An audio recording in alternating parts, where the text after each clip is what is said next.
Yo, what's going down, Green Screen fam? Your boy Jay Green back with another review.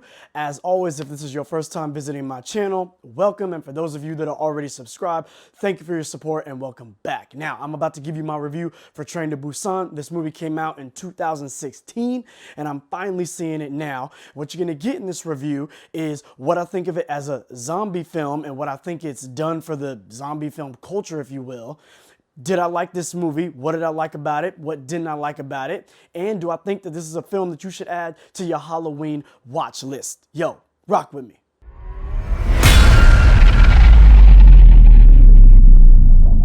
Now, if you were to read the synopsis on IMDb about what this movie is about, it is basically telling you that it's about a zombie outbreak that jumps off in Korea, and we got some passengers on a train to Busan struggling to stay alive.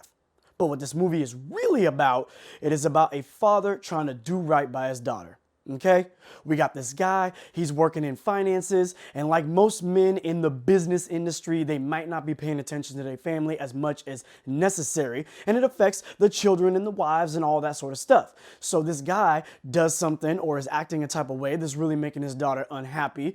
He realizes, you know what, I gotta make this right. So he's gonna take his daughter to Busan to visit her mother, okay? And then within all of that, that's where you get this zombie outbreak that is the backdrop to this engaging and emotional story about father and daughter. Man, this movie was great. All right, so the way that I'm gonna break this down without any real spoilers, which is gonna be hard for a zombie film because most zombie films are rather simple, is I'm gonna break down the zombie aspect, then I'm gonna break down the relationship and character aspect of the film, and then I'm gonna talk about how they tied it all together to make it phenomenal. Now let's talk some zombies right quick, okay? I love how this movie gives you breadcrumbs to what's happening beyond the main story, which again is the father and the daughter. When this movie opens up, we see a dude, he hits a deer, and after that you think the deer is probably dead. It gets up, starts twitching around, and you know, oh shit, some stuff's probably about to jump off.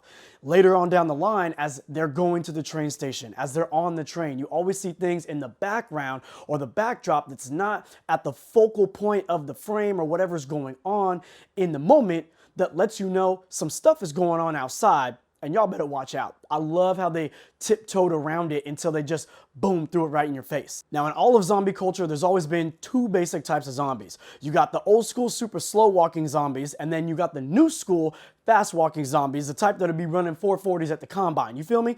Now, in this film, we got the fast zombies. The reason why I like the fast zombies in this movie and in most movies more than the super slow, while they do add an era of eeriness, if you will, I like the fast ones because usually they're more animated. They're a little bit more aggressive. Their faces are popping all crazy. They're yelling and they're screaming, and they add more hysteria to whatever is already going on in the current climate of the film. And I love that because it just kind of thrusts me into that world and makes me anxious throughout the entire movie, which leads to me being creeped out a lot more often, which is of course why you watch a zombie movie. Now, another thing that I think that this film did extremely well with their zombies was by showing us, the audience, their tells. Now, what I mean by tells is, you know when you're at the blackjack table or the poker table and you're trying to bluff someone down, but you're scratching your head all funky or you're biting your lip all nervous? That is your tell. You're letting everyone know at the table what type of card you may have in your hand.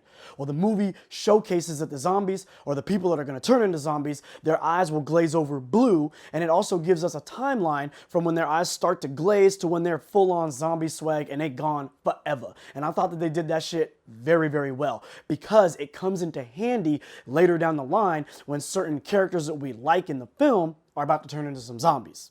Now let's address character development for a minute. I thought that the character development in this film was stellar.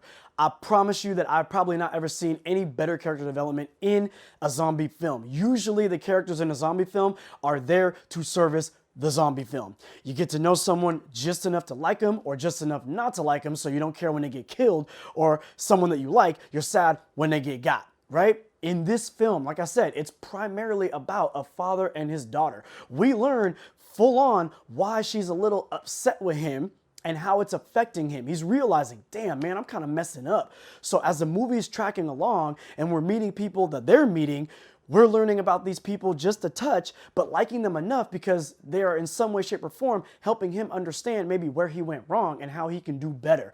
And this movie also presents our main characters with opportunities to showcase their heroism or to switch up from what they started out as. And I love that. So characters have arcs in this film, and characters are definitely put into peril, and sometimes they make it out, sometimes they don't, but the way that the movie plays with the characters and plays with the energy of the zombies and what's going on in the story, we don't necessarily know when this particular individual is or isn't going to make it out. So you're still biting your nails until the end. So we know that the characters are on point. We know that the zombies are on point. Legit, you're scared, you're nervous. Now, let me go back to the tells of the zombies. Like I said before, they be glazing over with some blue eyes. We get the basic understanding of how long it's going to take for them to become a zombie, okay? There are scenes in this film where people that we like are obviously going to get got, and they're obviously going to turn into zombies. But at that given time, in the given circumstances of the characters, the reason why you're already nervous and you're already tense and it shoots up to level 1800 is because, again, you're biting that clock of this person turning from human to zombie, and then now they're going to be a threat to the characters that we want to get to safety. Also, within this film, there were multiple times where, because the characters were built to such an extent and because the tension was built to such an extent, I got emotional at some of the deaths that happened to the characters that I liked. It was a trip. I was like, damn, am I really getting choked up in a zombie film? I mean, I like to consider myself a tough guy, and I am in touch with my sensitive side, but a zombie film got your homie choked up. My God, man. Great job to the writing and the directing and the acting. Without all of those three things on par, I do not get choked up in a simple zombie movie. My God.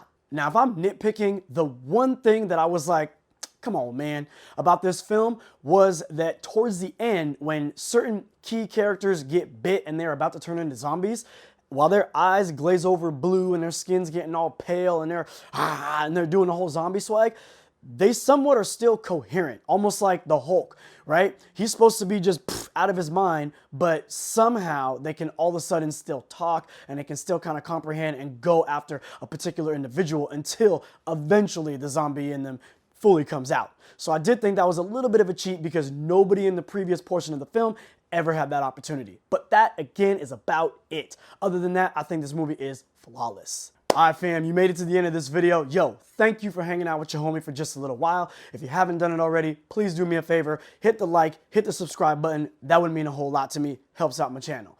Now, with all that said, who is this movie for? This movie is for anybody who is a fan of horror films, anyone who's a fan of zombie films, and anyone who's also a fan of great character development. Remember, this is a zombie movie, but it's also a movie based in character. You got the father and the daughter. Because that storyline itself is such an emotional draw and so impactful in how you're watching this movie, hoping that these characters make it through all these hurdles and all that sort of stuff, the zombies is the icing on the cake. Okay, this is a perfect movie for Halloween time, a perfect film for a date, if you will.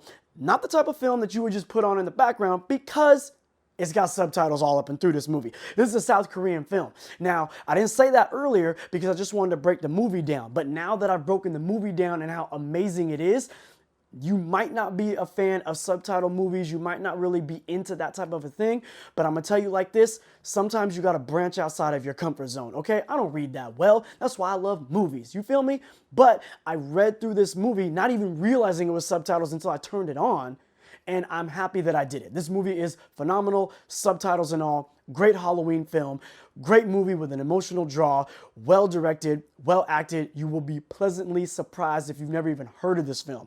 Check it out, Train to Busan. I saw it was on Amazon Prime. Yo, I hope I gave you that insight. I hope you gave you that knowledge. I hope you go and check this movie out. Let me know in the comments below what you thought of it once you do. Your homie, Jay Green, I'm out.